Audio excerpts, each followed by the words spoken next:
Hi, I'm Morgan, and we're going to be looking at the onboarding candidate process.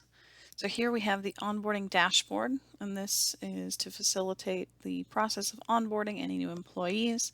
So HR would use this dashboard to try and keep track of how many onboarding processes are started, how many are complete, the average time, and then if there are any upcoming start dates. Right now we have it within 3 days, and then you can select that, and it would filter down that report to those onboarding processes that start within 3 days. So here, let's kick off a process and go ahead and select onboard new employee. So I'm going to take a pause here to fill out this information.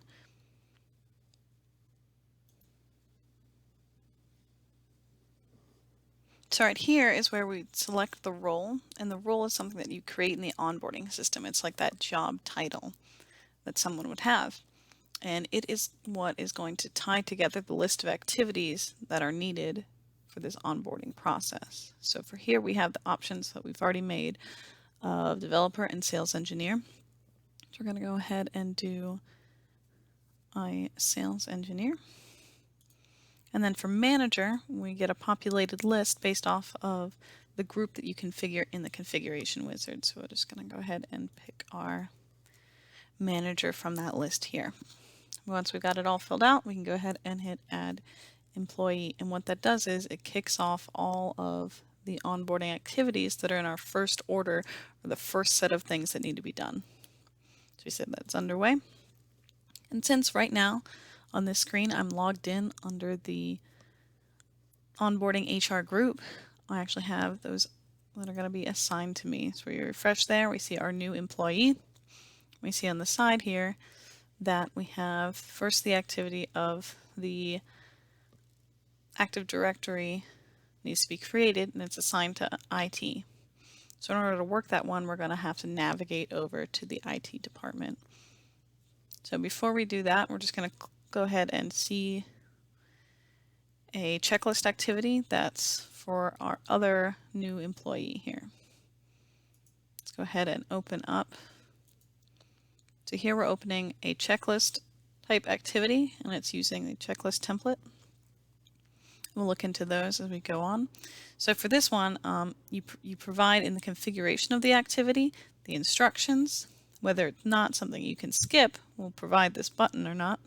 And then you set up this list of tasks that need to get done. So here, the essential idea is that you can check off tasks, save, and then come back and complete. So go back in and see that we still have our 2 tasks checked off on our checklist here, and we can continue working on that checklist. If you hit attachment, you can choose to upload a file. Let me grab just a document here, and then you hit attach. And then once something is attached, if you go back and select it again, you can then download that file, and it would download into your system. So essentially you go through and work these tasks and upload any attachments if necessary.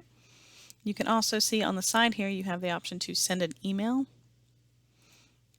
If you select that, that brings up a form which is also used in our notification activity flow to send an email. So this one prompts you to send an email, shows you that it's going to be sending to the personal email of that newly onboarded employee, and then you'd fill out the subject, greeting, body, closing, and if you have any attachments before sending it off there. So for now, we're just going to go ahead and save and close this activity. So that completed that activity for that individual. So now we're going to go back looking at our in progress onboarding of our sales engineer, and I'm going to navigate over to our other screen.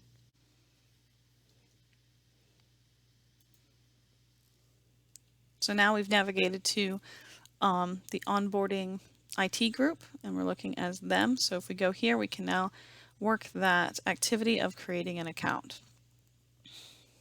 So here we have the instructions that are created from the activity, and then the option that we can skip the creation of an account here.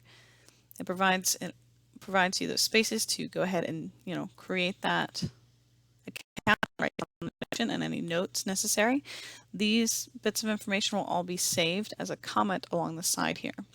If we do go ahead and select skip, we have to provide notes in the notes comment beforehand.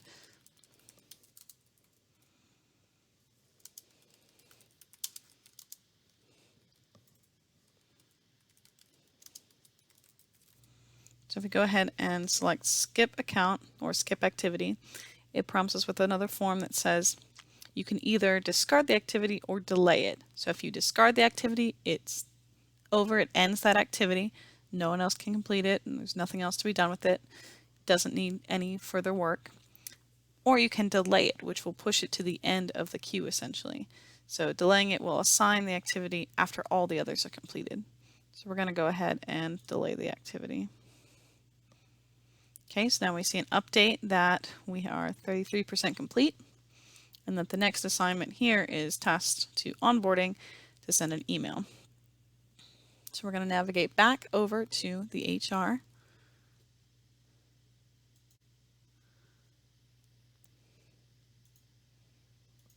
So now we're back over at HR. Now we can work that send introduction email. So using that same form that we saw that went off of that send email button, we're seeing here as a full activity. So we have the instructions that are sent in, send a brief introduction of the team. We can go ahead and say that was already done. So here we can hit skip, and instead of delaying it, we can just discard that activity. So that marks that as complete. Now if we scroll down, we can see now where we are, and we have a trail saying that that activity was discarded, what percentage we are, and now that delayed activity is now reassigned back to onboarding for them to complete. So we're going to go back over to IT to then complete that task that was delayed. So back here, back on IT, we can now have that same prompt to go back through. This was that delayed activity. Now we can complete it. Put in our information for that account.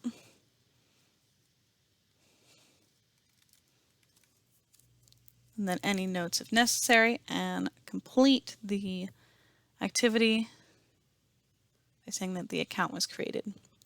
So now we notice that the employee has moved from activities pending to the completed, and we've got everything done for them, marked as 100% complete.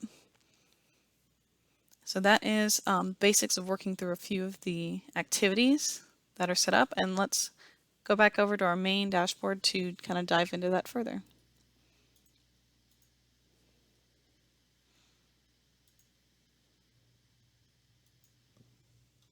So back here on the main dashboard, we're going to tab over to our activities dashboard. So here, this first one is going to show us all about the roles. So as we looked at together, we have the 2 roles that are configured.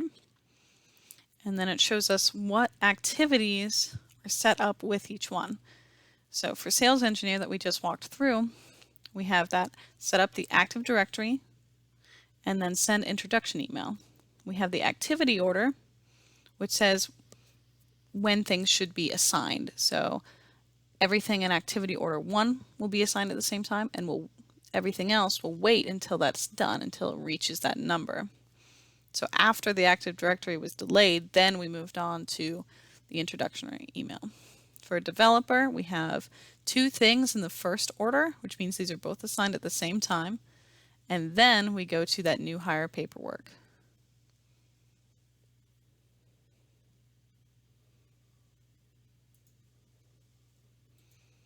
So if you'd like to create a role or edit a role, you can right click and edit one of these. So that just allows you to go ahead and change the name, and then from this drop down select or remove any of the assignments, any of the activities that you want to be kicked off when someone's onboarded into that role. Similar form as when you create one, you just provided a name.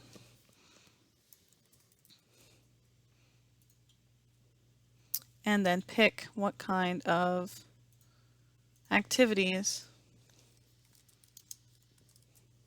go with that role. So for QA, someone onboarded into there, they can have the parking schedule, welcome email, and instead of introductory email, we can do, the IT Active Directory setup. And we can create that role. So here we see it's already created, and you can then see what activities are paired up with it. So each activity, these would all be kicked off at the same time since they're all in activity order 1. So let's go over to the next tab and look at all the different activities. So here we have just some KPIs of how many activities, roles, and flows we have, which ones are skippable. Right now, all but one are set to show that functionality of skippable activities, so you can delay or discard tasks as well. So for here, similarly, we can go in and edit an activity as well as delete them there. So for here, if we were going through, you would name it, select the activity flow, which is the flow that gets kicked off for that activity, its order, the instructions that get displayed on the form, and then for the task template, we have the functionality of if it creates an account or not. Like we saw with the Active Directory one, it just provides those fields there that would record the account information. And it can be skipped, provides that red button option at the bottom or not. The assignees are the groups or individual accounts that will be assigned if there's an assigned form or assignment inside of that flow. So here, like we saw before, the IT Active Directory task was assigned to the onboarding IT group. If we look at one of these that uses the checklist, it has another option here. So this one, if it's using a activity flow that has checklist in it, you're allowed to then put the list of tasks that'll be shown for completion. These are what shows up, and you can check the box as you go through what we worked on that first activity we looked at together. So that's all configurable in the settings of each particular activity. You can also go ahead and add new activity. It's going to be a very similar form. You just go ahead and fill out all the information you need, and then the activity flow you just select from all the different activities that you have available.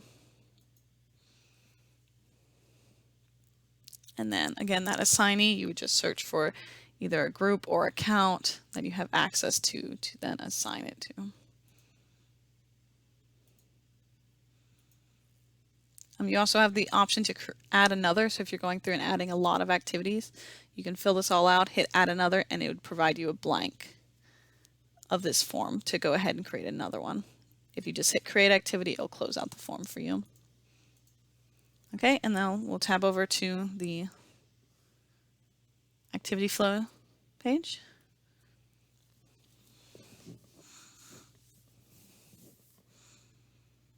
So here you see all the activity flows that have been set up.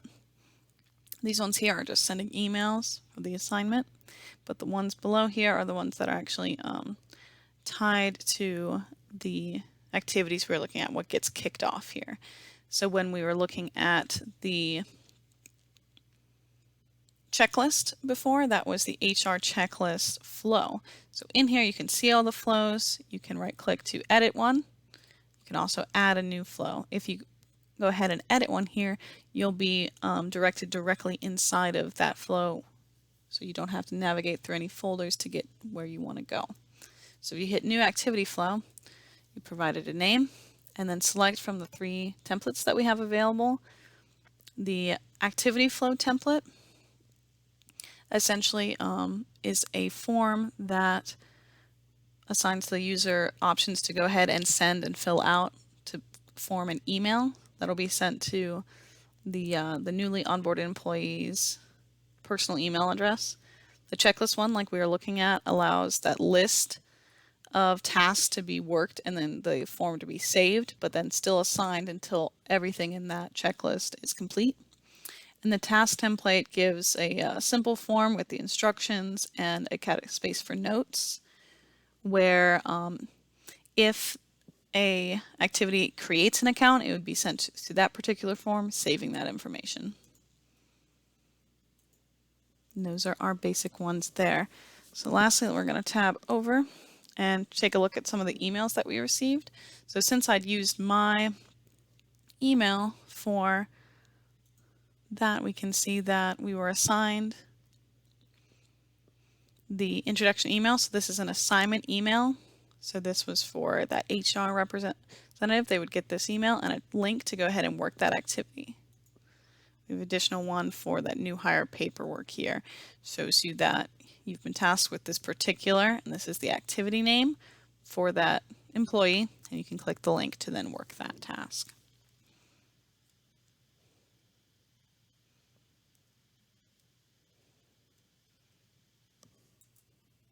And lastly, we're going to look at the admin or configuration wizard settings for the process. So if you go and select and run the wizard, here you can see and kind of get a administration view. So you can go through here and add or delete roles or edit them at the same time. Go ahead and remove tasks or go ahead and clear out an entire one. So those are your different roles that you can add and create. States, you can change the color of them. Activity flows provides us the full list of all the flows in that folder.